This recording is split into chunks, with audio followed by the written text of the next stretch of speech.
Good morning. It's Sunday, June 27th. I'm going to talk about style.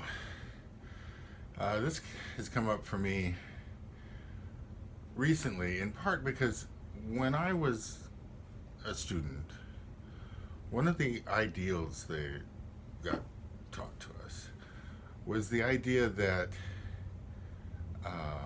really good pots really didn't give you a lot of clues as to how they were made. I need to clarify that. Well, okay, so as an example, the handles I learned to make intentionally look like they just grow right out of the rim or out of the pot.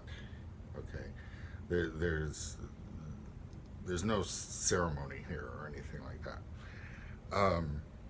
And when I glaze, I don't leave finger marks from dipping it in the glaze, and I don't leave tool marks from trimming, and so forth. Now, I need to say that there is an aesthetic, even back then, that really appreciated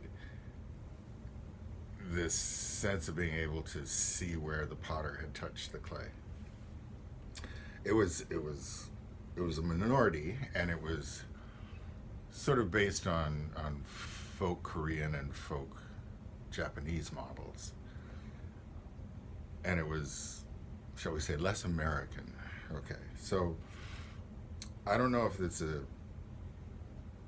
competition with manufacturing processes or something where they you really don't want to see a human fingerprint on a mug, a diner mug kind of thing. It sort of sends the wrong message. Well, lately, in the last however many years, I've been noticing there's this change, at least for some potters, where they have handles that clearly indicate, leave clues that this is a second piece of clay that was stuck to the first piece of clay. And I'm not quite sure what's going on psychologically with that. I haven't talked to those potters to really understand why they're going for that aesthetic, but it's quite intentional. I'm just having a little personal bit of culture shock, but it got me into this issue of style and an exercise I'd like to offer for people who are still working on their own style or styles, because you're allowed to have more than one. And the exercise I want to suggest is to be your own critic. I mean, not in the sense of, oh, this is bad or this is good, but if you were going to write it up, what words would you use to describe your own work? And I don't mean big, long paragraphs. I mean austere, playful,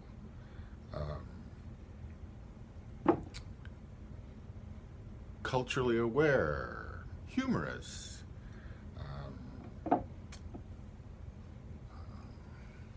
idiosyncratic,